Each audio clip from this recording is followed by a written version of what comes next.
अरे ये आलसी गधा अभी तक सो रहा है क्या? कहीं भी दिखाई नहीं दे रहा। उसे आज नमक के बोरे ढोने हैं। मालिक, मैं जाकर देखता हूँ। वाओ, आलसी गधे, जल्दी उठो, तुम्हें आज नमक के बोरे ढोने हैं। हम्म, तुम जाओ, मुझे कुछ देर और सोना है। इस आलसी गधे की अभी नींद लगाता हूँ। आह, हम्म, हम्म, हम कुछ दिनों के लिए नमक का व्यापार करेंगे। और गधा बाजार की ओर निकल पड़े। गधा अपने काम से बिल्कुल भी खुश नहीं था। जल्दी करो मालिक, मैं बहुत थक गया हूँ। अपना आलसीपन मत दिखाओ और जल्दी चलो। गधे के थकने का नाटक मालिक के सामने नहीं चल पाया।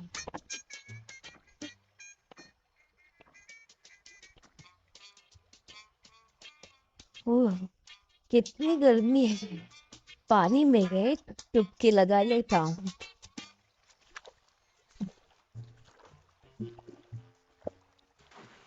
अरे, लाख रहे हो। हम्म, अरे वाह, बोझ तो बहुत कम हो गया है। बेवकूफ गधे, तुम्हें पता है तुम्हारी वजह से क्या हुआ है? सारा नमक पानी में घुल गया है।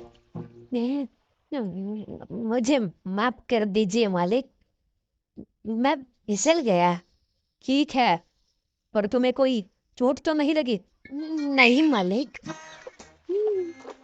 निराश व्यापारी गधे को लेकर घर की ओर निकल पड़ा।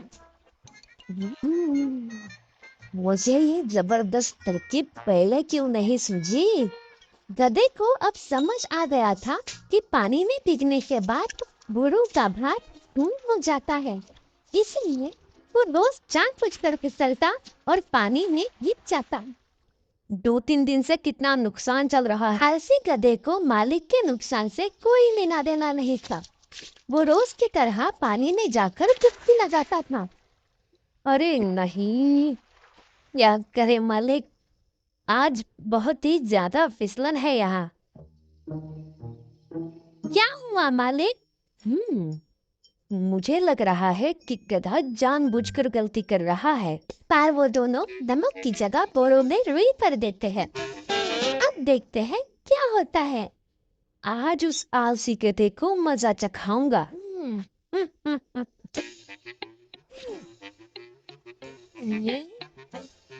आज तो बोरों का भार बहुत ही कम है। पानी में डुबकी लगाने के बाद तो ये और भी कम हो जाएगा। किस बात पर तुम्हें इतनी हंसी आ रही है? हम्म? कुछ नहीं, बस ऐसे ही। आज देखते हैं तुम क्या करते हो।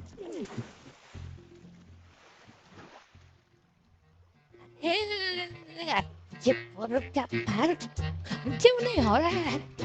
मैंने बहुत सारा पानी सोख लिया था, जिसके कारण बोरों का भार 10 गुना बढ़ गया था।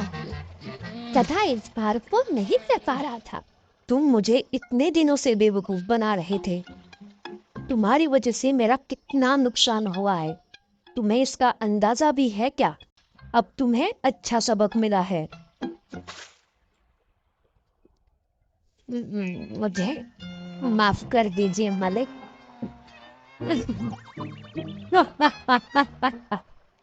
उस दिन के बाद गधे ने अच्छा सबक सीख लिया और कभी भी फिसलने का नाटक नहीं किया।